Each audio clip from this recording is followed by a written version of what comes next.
बोलना, कॉपी पढ़ लो। देखो ध्यान से सब कोई,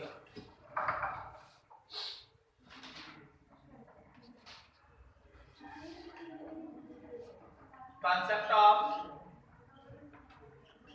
refraction through spherical surface। देखिए आप बात नहीं कीजिए, ध्यान से समझिए।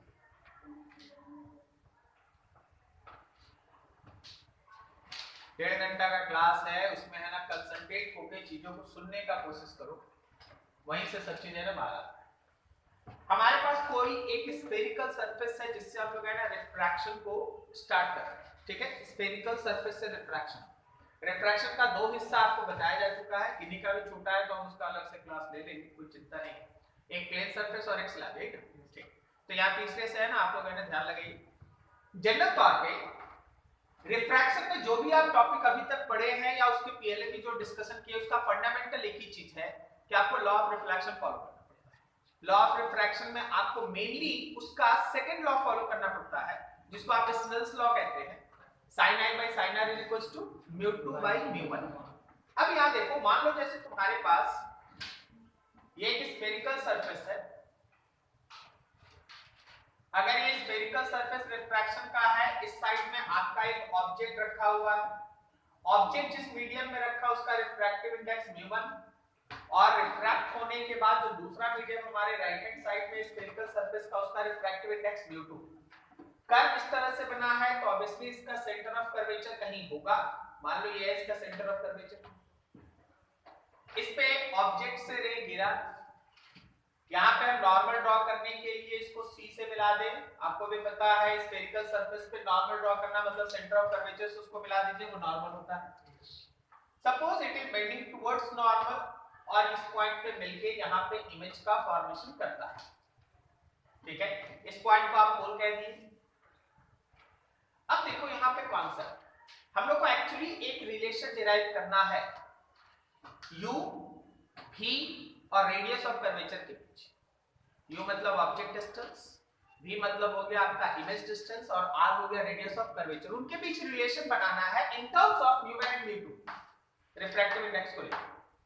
तो उसका एक छोटा सा डेरिवेशन है, ये डेरिवेशन अगर स्कूल में सब्जेक्टिव क्वेश्चन आता है तो उसके लिए इंपॉर्टेंट है, ठीक है।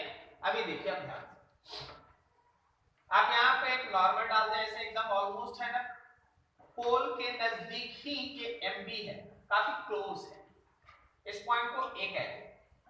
This angle is alpha, beta and gamma. This is normal के साथ एंगल ऑफ इंसिडेंस I और नॉर्मल के साथ R, angle of refraction. Figure समझ में आया सब कुछ, ठीक है। देखो इजी गोइंग जाओ, अल्फा बीटा गामा, नॉर्मल के साथ इंसिडेंट रे का angle, angle of incidence, normal के साथ, नॉर्मल बोल रहे क्योंकि C से मिला हुआ है, नॉर्मल के साथ रिफ्रैक्टेड रे का एंगल, एंगल ऑफ रिफ्रैक्शन। एक नॉर्मल डालें यहां से इस पॉइंट प्रिंसिपल एक्सिस पे, कर्वेचर कम होता है तो जो M है वो P के काफी क्लोज है, ठीक है। अब आपके पास इन ट्रायंगल OAC में देखो एक्सटीरियर एंगल कौन है, क्या I है, क्या वो सम ऑफ टू इंटीरियर एंगल्स के बराबर होगा? एक क्वेश्चन 1, इन ट्रायंगल ACI, ठीक है, ACI में एक्सटीरियर एंगल कौन है, बीटा, क्या वो R प्लस गामा के बराबर होगा? तो R इज इक्वल्स टू लिख सकते हैं हम लोग बीटा माइनस गामा, ठीक है। ये दो इक्वेशन। देखिए आपको ये भी जानना चाहिए कि सर इसी से स्टार्ट क्यों किए, नहीं तो आपको रटना पड़ जाएगा सब कुछ। देखो मेरे दिमाग में तो एक ही चीज है, स्नेल्स लॉ यूज करना है। तो स्नेल्स लॉ के लिए हमको I और R चाहिए, तो I निकाले, R निकाले। अब स्नेल्स, ठीक है, स्नेल्स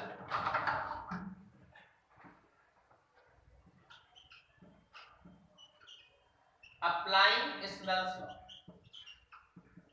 आप स्नेल्स लॉ लगा रहे हैं, sin I by sin R is equals to होता है refractive index of second by refractive index of first, mu2 by mu1। एक चीज और, एंगल काफी छोटा है, since I and R are very small. चलो बताओ इसके लिए क्या यूज करोगे तुम? अगर एंगल्स काफी छोटा है तो हाँ, साइन I को हम लोग I लिख सकेंगे और साइन R को R लिख सकेंगे। तो आपके पास इक्वेशन बना I by R is equals to mu2 by mu1। I और R का वैल्यू आप लेफ्ट में इक्वेशन 1 और 2 में निकाल सकते हैं। I था कितना, तो अल्फा प्लस बीटा, और नीचे कौन था, beta minus gamma, is equals to mu2 by mu1। Multiply करो, क्रॉस मल्टीप्लाई, mu1 से अल्फा प्लस बीटा का मल्टीप्लिकेशन और mu2 से बीटा माइनस गामा का मल्टीप्लिकेशन। करेक्ट है ना? ठीक है, अब थोड़ा रुकिए, थोड़ा पैरेलैक्स को यूज कीजिए। क्या हम अल्फा के जगह पे am by mo लिख सकते हैं? अल्फा के जगह पे am by mo लिख सकते हैं। बीटा की जगह पे बोलो am by mc, और गामा की जगह पे am by mi। ठीक है, यूजिंग पैरेलैक्स।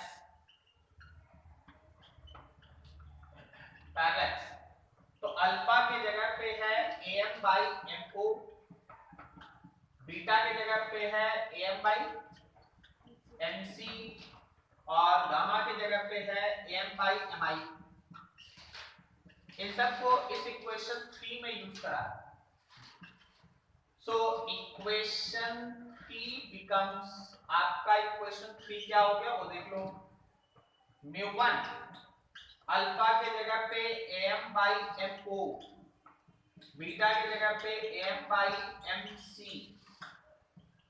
mu2 बीटा की जगह पे am by mc,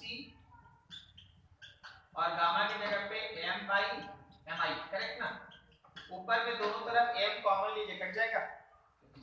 left hand side में m कॉमन, उधर भी कट गया। आपके पास बचा mu1 1 by mo plus 1 by mc, mu2 1 by mc minus 1 by mi। सही है। अब देखिए m जो है वो p के काफी क्लोज है, m जो है वो p के काफी क्लोज है, तो जो भी डिस्टेंस आप m से o, m से c या m से i बोल रहे हो वो सब p से o, p से c और p से i के बराबर हो। m is very close to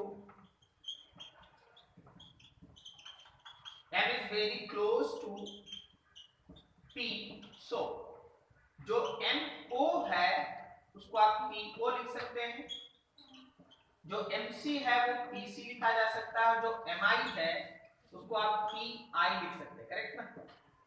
तो आपके पास इक्वेशन हुआ mu1 1 by po plus 1 by pc, mu2 1 by pc minus 1 by pi। सही है? ठीक है, ये टर्म था तुम्हारे पास। आगे po, see that figure, po क्या ऑब्जेक्ट डिस्टेंस है? ऑब्जेक्ट डिस्टेंस है, p से आप मेजर कर रहे हैं। आप साइन कन्वेंशन के साथ बताइएगा, रुकिए हम यहाँ पे ऐसे लिखते हैं। क्या हम लोग इसको u लिख सकते हैं? यहाँ से यहाँ तक को r लिख सकते हैं, और यहाँ से लेके यहाँ तक को हम लोग v लिख सकते हैं। साइन कन्वेंशन के साथ चलते हैं, यूजिंग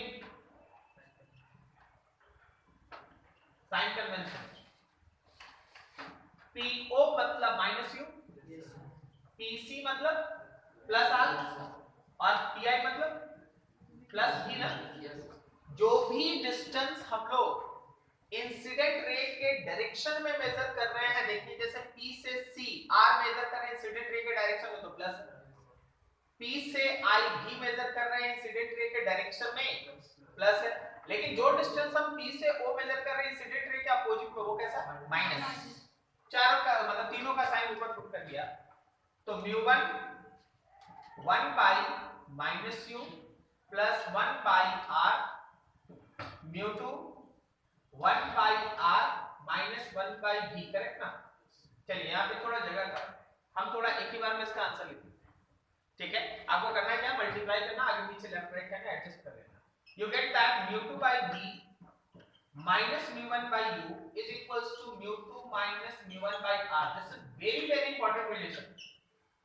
क्योंकि स्फेरिकल सरफेस का कोई भी डिस्कशन अभी से स्टार्ट जो होगा वो सब इसी से बनना है। लेंस सारा का सारा, लेंस सबसे बड़ा सेक्शन है, रिफ्रैक्शन का सबसे बड़ा सेक्शन है लेंस। ठीक है, आप एक एक दिन में सब खत्म किए, देखिए प्लेन सरफेस एक दिन में खत्म किए, स्लैब एक दिन में खत्म किए, ये भी ऑलमोस्ट आज खत्म हो गया। लेकिन लेंस में आपको 2 से 3 क्लास लगेगा और वो पूरा का पूरा डिस्कशन इसी से चलता है। mu2 by v minus mu1 by u equals to mu2 minus mu1 by r. mu2 by v minus mu1 by u equals to mu2 minus mu1 by r. इसमें mu2 क्या है?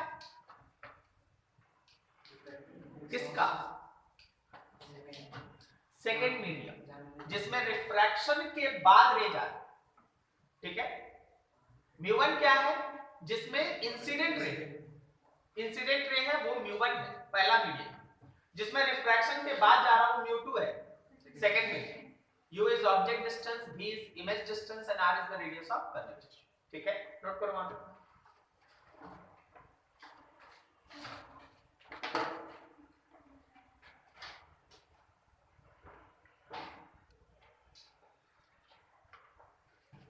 देखो जो इक्वेशंस अभी डिराइव किए spherical surface में refraction के लिए, उससे रिलेटेड एक दो नजर करो। सपोज जैसे तुम्हारे पास कोई एक स्फेरिकल रिफ्रैक्टिंग सरफेस है जिसका रेडियस ऑफ कर्वेचर है 40 सेंटीमीटर। इस साइड में एक ऑब्जेक्ट दे दिया गया जिसका पोल से डिस्टेंस है suppose 60 centimetre. This is medium having refractive index 1.0 air है, और मान लो ये मीडियम है ग्लास का 3.2। तुमसे बोला गया find position of image, find position of image. तो जब भी इस तरह का कोई न्यूमेरिकल तुम्हारे पास हो ना, तो तुम्हारा सबसे पहला काम होता है u r mu1 और mu2 का एक सही साइन कन्वेंशन के साथ डाटा बना लेना और उसको इक्वेशन पे रख के v निकालना। चलो इस फिगर को जरा गौर से देखा जाए। mu1 बताया जाए, mu1 कौन है यहाँ पर? 1 है। ठीक है, ये वाला जिसमें ऑब्जेक्ट 1 है। mu2 ऑब्वियसली हो गया 3/2। आप बताइए कि u कितना है? -60 centimetre. And what about r? 40 की -40? क्योंकि इसका c भी तो इधर ही बनेगा, इसका c भी कहीं इधर ही बनेगा, तो आप -40 सेंटीमीटर लेंगे। अच्छा, ये चारों में कहीं किसी को दिक्कत? उसमें 5 क्वांटिटी है ही, mu1 mu2 u v r 5 quantity है, 4 आपके पास है, निकालना है। ठीक है, तो now equation is mu2 by v minus mu1 by u is equals to mu2 minus mu1 by r। देखिए अगर आप कैलकुलेशन सही करेंगे ना तो इसका न्यूमेरिकल आपसे गलत नहीं होगा। अगर आप कैलकुलेशन सही करेंगे 3/2 of v minus 1 by u के जगह पे -60, 3/2 -1 और r की जगह पे -40। ये हो गया आपका 3/2v -+1/60, और यहाँ 3/2 में से 1 गया तो 1/2 है और नीचे है -40, तो ये हो गया -1/80। इसको उधर भेज दो। 3/2v is equals to -1/80 and -1/60। क्या इन दोनों के लिए एलसीएम में 480 ले लें? तो यहाँ पे हो गया -6, यहाँ हो गया -8, -6 -8 हो गया -14/480। करेक्ट जा रहे हैं? 2 से ये घटा 240, 3 से मल्टीप्लाई हो गया। समझ में आ रहा है? 3/2v is equals to -14/480। आप यहाँ 2 से इसको कट किए तो आ गया 240। 240 3 से multiply, 3 × 240 divided by -14, this is v। So after solving this, v comes to be 720/-14 minus 50 बार में 70 हो जाएगा, मतलब 700 हो जाएगा, और एक 14 51, 6 बचा लगभग 4। कितना सेंटीमीटर? -51.4 centimetre, -51.4 centimetre. अच्छा, -51.4 सेंटीमीटर 40 और 60 के बीच में कहीं माइनस है, तो उधर बनेगा कि लेफ्ट में बनेगा? लेफ्ट में बनना। ठीक है, जिधर ऑब्जेक्ट है उसी साइड बनना। अब देखो यहां से रे गया, देखना बहुत बारीकी से इसका रे डायग्राम समझना। सी से इस पॉइंट को मिला है, क्या ये नॉर्मल हो गया? सही, ठीक। अब बताइए ये रेयरर से डेंसर में जा रहा है तो किधर बेंड करेगा? टुवर्ड्स नॉर्मल, इसमें कोई दिक्कत नहीं। रेयरर से डेंसर में जा रहा है टुवर्ड्स नॉर्मल, आप इसको जैसे ही टुवर्ड्स नॉर्मल थोड़ा सा बेंड कीजिएगा ना, थोड़ा सा टुवर्ड्स नॉर्मल बेंड कीजिएगा ना, आप देखिएगा ये खुद ब खुद कहीं यहां से आता हुआ दिखेगा। समझ में आ रहा है? अगर आप उसको थोड़ा सा नॉर्मल की तरफ, सर कितना नॉर्मल की तरफ बेंड करेंगे, ये डाटा डिसाइड करता है कितना आप नॉर्मल की तरफ बेंड करेंगे। ठीक है, आपको पता है कि final image will be form near about -50, तो आप इसी तरह से बेंड कीजिए कि आपको ये दिखे कि that final image is somewhere at this point. ठीक है, अभी हम आपके सामने कुछ लिखते हैं, जरा देखिए ये न्यूमेरिकल समझ में आ रहा है? देखिए आप क्या सोचते हैं कि एक बार में रे डायग्राम बन गया या एक बार में कैलकुलेशन हो गया, ऐसा नहीं होता। कुछ हिस्सा रे डायग्राम से चलते रहता है, कुछ हिस्सा कैलकुलेशन का चलते रहता है। कैलकुलेशन को पकड़ के रे डायग्राम में एक लाइन ड्रॉ करते हैं, फिर उस एक डायग्राम को, एक लाइन को पकड़ के फिर कैलकुलेशन में आगे बढ़ते हैं, फिर ऐसे ऐसे मिला जुला के काम होते रहता है। ठीक है, आपको डाटा सपोर्ट में आना चाहिए। देखिए जैसे अगर मेरा ये कैलकुलेशन आ जाए -100, उसके लिए हमको इधर घुमाना होगा, नॉर्मल से दूर जाना होगा। क्या तुम्हारे थ्योरी के हिसाब से परफेक्ट बैठता है कि रेयरर से डेंसर में जाएगा और नॉर्मल से दूर करना पड़ेगा? नहीं, मतलब कैलकुलेशन मिस्टेक, कैलकुलेशन मिस्टेक। समझ में आ रहा? तो ये सब चीज सोचना होगा। अभी देखिए जैसे हम एक दूसरा एक हाइपोथेटिकल क्वेश्चन आपके सामने ऐसे ही रखते हैं। देखिए सपोज जैसे ये है, इस तरह का ऑब्जेक्ट है, यहाँ पर ऑब्जेक्ट से रे गया, ये इसका पोल है, इसका सेंटर ऑफ कर्वेचर कहीं यहाँ बनेगा, इसका नॉर्मल ड्रॉ करना है, सी से मिला दी। ठीक है, सी से मिला। अब थोड़ी देर के लिए हम आपको पहले से बता दें कि ये रेयरर है और ये डेंसर है, कोई दिक्कत नहीं। रे ऐसे है, ये है रे का ओरिजिनल लाइन। अब बताओ तुम्हारा लॉजिक कि जब ये रेयरर से डेंसर में जाएगा तो किधर बेंड करना चाहिए? टुवर्ड्स नॉर्मल और अवे फ्रॉम नॉर्मल? हां, क्या बोलता है, पास कैसे करें? अच्छा, इसमें कुछ नया चीज बताने की जरूरत है? रेयरर से डेंसर में टुवर्ड्स नॉर्मल होता है, अवे नॉर्मल कब होता है? अच्छा, क्या बोलते हैं? अवे होता है, तुम्हारे ख्याल से अवे होता है? टुवर्ड नॉर्मल होने से, हाँ वो हम जानते हैं, लेकिन अभी तुम ही लोग ऐसे अवे अवे कर रहा था, हम करते हैं। तुम बोला नहीं, नहीं तुम तो कुछ बोलते नहीं। टुवर्ड्स नॉर्मल मतलब इस लाइन की तरफ मोड़ना, तो इस लाइन की तरफ मोड़ने का हम 3 लाइन ड्रॉ कर सकते हैं। इसकी तरफ मोड़ने के लिए हम 3 लाइन बना सकते हैं। एक थोड़ा सा मुड़ा, थोड़ा ज्यादा मुड़ा और बहुत ज्यादा मुड़ गया। करेक्ट है ना? ठीक है सर, कौन सही होगा ये डाटा डिसाइड करेगा। ठीक है, ये डाटा अभी मान लो जैसे हम इस 1 को लेते हैं, 2 को लेते हैं या 3 को लेते हैं, पता है 1 के केस में जो आप देख रहे हैं उसका मुड़ना, हाँ आप देखिए वो hypothetically appears to be coming from somewhere at this point. इसका मतलब one path is for v equals to negative. अगर आपका भी कैलकुलेशन के बाद नेगेटिव आता है तो आप 1 जैसा पाथ फॉलो करेंगे कि हाइपोथेटिकली आपका इमेज इधर। ठीक है, 2 पाथ गौर करो, 2 पाथ को गौर करो, तुमको दिखेगा कि वो प्रिंसिपल एक्सिस के पैरेलल है। 2 पाथ कब सही होगा? 2 path is for v equals to infinity. जब तुम कैलकुलेशन करो और तुम्हारा v आ जाए इंफिनिटी, इसका मतलब final image should be formed at infinity. And that is, अगर आपसे कोई बोले कि भाई इसके लिए रे डायग्राम बनेगा, तो उसके लिए आपको v को इंफिनिटी पे ले जाने के लिए प्रिंसिपल एक्सिस के पैरेलल। और थर्ड पाथ में आप देख ही रहे हैं कि आगे बढ़ाएंगे तो कट जाएगा। Third for v equals to positive, आप जब इक्वेशन यूज करेंगे mu2 by v minus mu1 by u equals to mu2 minus mu1 by r, तो क्वेश्चन में जो u रहेगा, जो r रहेगा, जो μ1 और μ2 का डाटा रहेगा, जब आप पुट कीजिएगा तो there is 3 possibilities. v can be negative, infinity और पॉजिटिव।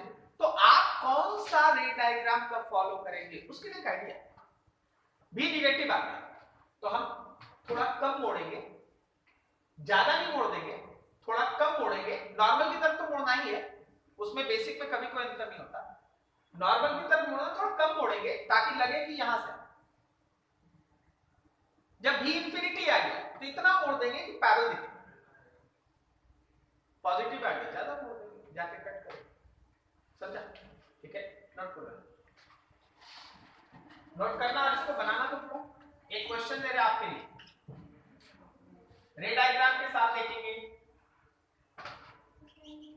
यहां पे एक ऑब्जेक्ट है 40 सेंटीमीटर पे, इसका r भी है 40 सेंटीमीटर। इस मीडियम का रिफ्रैक्टिव इंडेक्स है 4/3 और इस मीडियम का रिफ्रैक्टिव इंडेक्स है 3/2। चलो v निकालो और रे डायग्राम बनाओ। हमको इसमें इंगेज नहीं करना, एकदम परफेक्ट एक आंसर लाओ, सब सही है।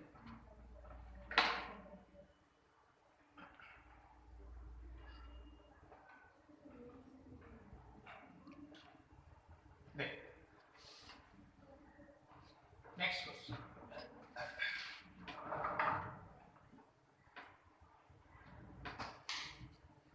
ये आपके पास एक स्फेरिकल ग्लास का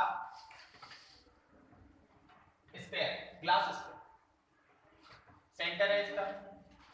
इसका रेडियस का जरूरत पड़ेगा, आप ले लीजिएगा 6 सेंटीमीटर।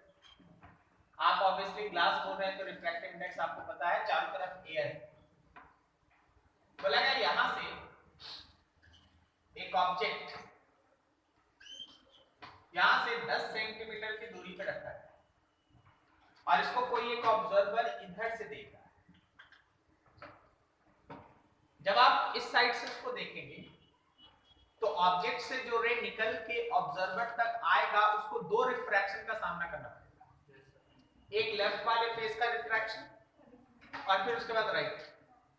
लेफ्ट वाले फेस को आप एक स्फेरिकल सरफेस की तरह ट्रीट करके उसका इमेज बनाएं। जो इमेज बनेगा वो राइट वाले सरफेस के लिए ऑब्जेक्ट होगा। ठीक है, तो दो पार्ट में रिफ्रैक्शन है, अच्छे से देखिए, डिस्कशन का अच्छा एक जगह है। बढ़िया रे डायग्राम भी बनेगा, आप देखते चलें। For first refraction at left face, देखो डाटा तैयार है। μ2 का वैल्यू है 3/2, μ1 का वैल्यू है 1। रेडियस बोलो कितना है, +6 के -6, +6 सेंटीमीटर। Very good. और u का वैल्यू कितना है, -10 centimetre. So equation is μ2/3 minus μ1/u is equals to μ2 minus μ1/r। μ2 कितना, तो 3/2v माइनस μ1 कितना, तो 1/u। u कितना, u कितना, -10 is μ2 3/2, μ1 1 और रेडियस 6। ये हो गया 3/2v plus 1/10 is equals to 1/12। सही ना?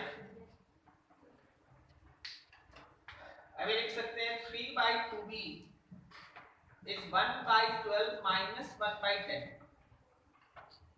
नीचे 120 ले लेते हैं, इधर 10 गया, इसमें से 12 गया, तो ये ऊपर हो गया -2, नीचे हो गया 120, इससे ये कट गया -1/60। करेक्ट। 2 से 60 कटा 30, 30 से 3 मल्टीप्लाई 90। सही। तो क्या मेरे v का वैल्यू -90 है? आप ऐसा समझिएगा, अभी का रे डायग्राम -90 बहुत बड़ा बात आ गया है, मेरा बोर्ड छोटा पड़ जाएगा प्रोपोर्शन के हिसाब से, आप समझिएगा। ऑब्जेक्ट से रे निकला, ठीक है, आप यहाँ पे नॉर्मल ड्रॉ करने के लिए इसको c से मिला दिए। It is moving from rare to denser, so it should have to bend towards normal. Towards normal bend करेगा तो इतना बेंड कर जाएगा कि लगेगा कि इमेज यहाँ से 90 सेंटीमीटर दूर बना है। देखिए प्रोपोर्शन के हिसाब से समझ रहे हैं, बोर्ड छोटा पड़ा। क्लियर? आप ऐसा मान के चलिए कि ठीक है यहां से ऐसे जाएंगे डॉटेड और फिर यहां से सॉलिड करके पढ़ा, कोई दिक्कत? पहला सारा डिस्टेंस आप इस पोल से मेजर कर रहे हैं क्योंकि लेफ्ट वाला रिफ्रैक्शन हो रहा था। अब जब ये राइट फेस पे गिरा तो सारा डिस्टेंस आप P2 से मेजर करें। यहां पे ध्यान लगाना, बताना यहां पे जो रिफ्रैक्शन हो रहा है उसका फर्स्ट मीडियम कौन है? ग्लास। सेकंड मीडियम कौन है? एयर। सही है। तो यहां से फिर से अब सेकंड रिफ्रैक्शन का बारी, और सेकंड रिफ्रैक्शन, आप सेकंड रिफ्रैक्शन लेके चल रहे हैं। सेकंड रिफ्रैक्शन देखिए, μ2 का वैल्यू 1, μ1 का वैल्यू 3/2, u बोलो r बोलो, u कितना? माइनस 102, बिल्कुल सही। कैसे? यहां से 90 डायमीटर जोड़ेगा, माइनस है, ठीक है, तो माइनस 102, रेडियस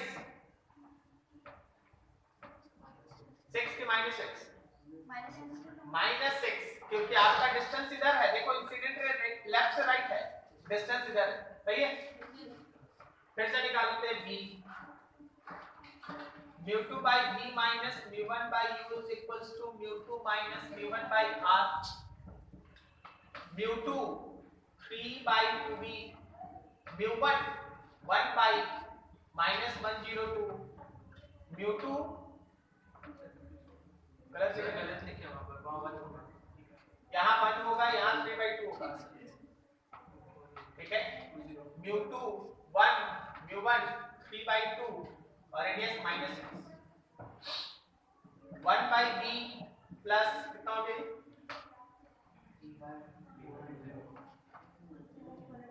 3/2, यही बोल रहा है, यहाँ हो गया कितना? प्लस हो जाएगा, प्लस 1/2, इससे कट नहीं रहा, 1/60, हाँ बिल्कुल सही, 1/68, so 1 by v is equals to 1/12 minus 1/68, अब ज्यादा जमेला है तो इसको 12 और 68 एक साथ ले लो, इधर 68 और -12, ऊपर कितना रह गया? 56 और नीचे 12 into 68, तो आपके v का वैल्यू हो गया 12 into 68 by 56,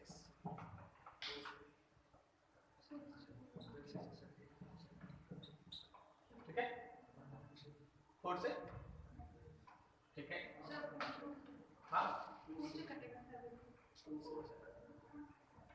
छोटा छोटा काटे बोर्ड में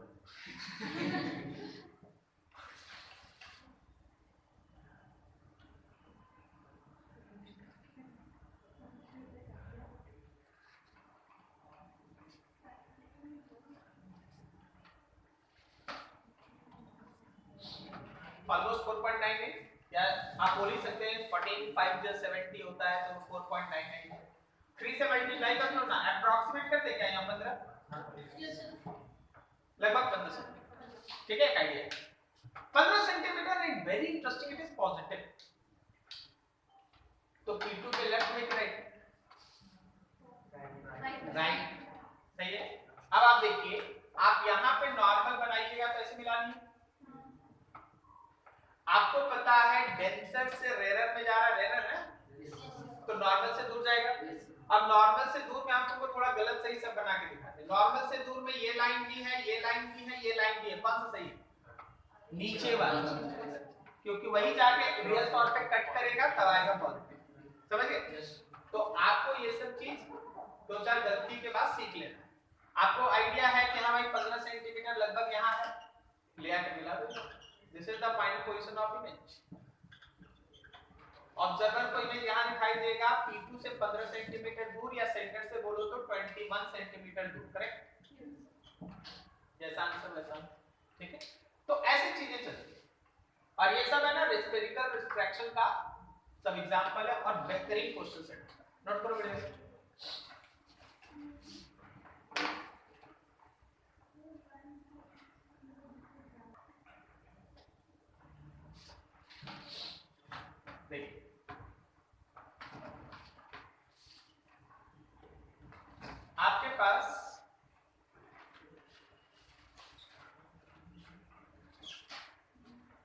ये एक सिस्टम बनाया गया है, ग्लास का है,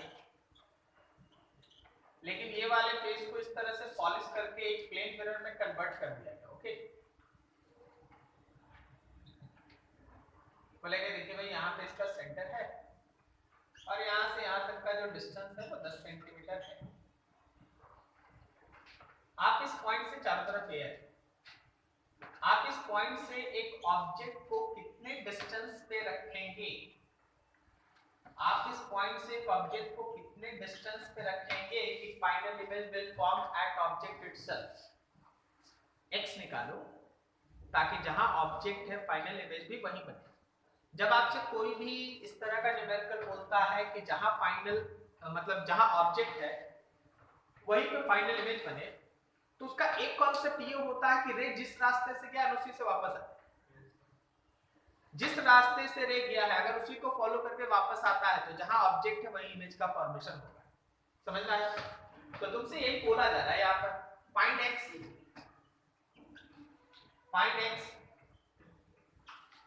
so that image will form at object itself, जहां ऑब्जेक्ट है वहीं बने। तो देखिए प्लेन मिरर का एक बहुत खास नेचर है, अगर उसके प्लेन के परपेंडिकुलर कोई रे टकराएगा तो वो जिस रास्ते से गया उसी रास्ते वापस भेज देगा। इमेजिन दैट कि प्लेन मिरर पे परपेंडिकुलर टकराने के लिए स्फेरिकल मिरर्स स्फेरिकल सरफेस से जो रिफ्रैक्शन होने के बाद रे आएगा वो कैसे आएगा। मेरी बात समझना, प्लेन मिरर पे सीधा गिरना है, उसके लिए स्फेरिकल सरफेस से जो रिफ्रैक्ट होने के बाद रे होगा वो कैसा होगा, प्रिंसिपल एक्सिस के पैरेलल। मतलब आपको भी पता है, आप समझे क्या? ये सब डिकोड करना पड़ता है क्वेश्चन को। आपको कोई नहीं बोला है कि प्लेन मिरर पे कैसे गिरना चाहिए, तो पहले आपको खुद सोचना होगा कि रिटर्न करना है अगर तो प्लेन मिरर पे कैसे गिरना चाहिए, सीधा। और प्लेन मिरर पे सीधा गिरने का मतलब है प्रिंसिपल एक्सिस के पैरेलल, और प्रिंसिपल एक्सिस के पैरेलल कहने का मतलब v का वैल्यू इंफिनिटी। ये सब चीज आपस में कोरिलेटेड है। यहां से ले गया भाई, यहाँ पे c है, पैरेलल हो गया। जब पैरेलल हो गया तो जैसे ही मिरर पे टकराया उसी रास्ते वापस, ठीक है।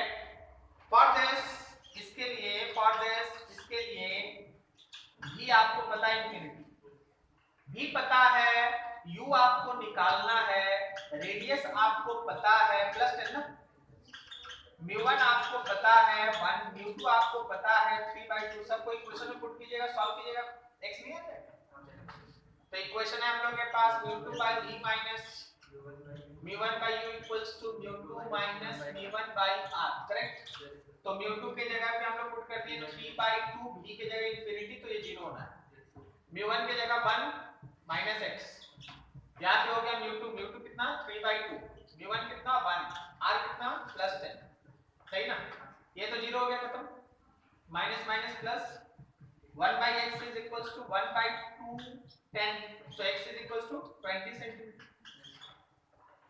x का वैल्यू कितना है 20 centimetre.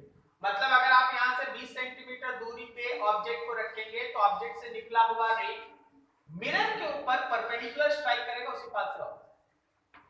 Image will form at object itself, ठीक है। तो ऐसा बहुत सारा क्वेश्चन बनाया जा सकता है, लेकिन अब जो बनेगा वो सब पे कांसेप्ट यही है, μ2 by v minus μ1 by u equals to μ2 minus μ1 by r, ठीक है। चलो यहां तक आज, अगले दिन से लेंस स्टार्ट करेंगे, आप लोग इतना कंप्लीट करके रखें, ठीक है। अभी बताएं।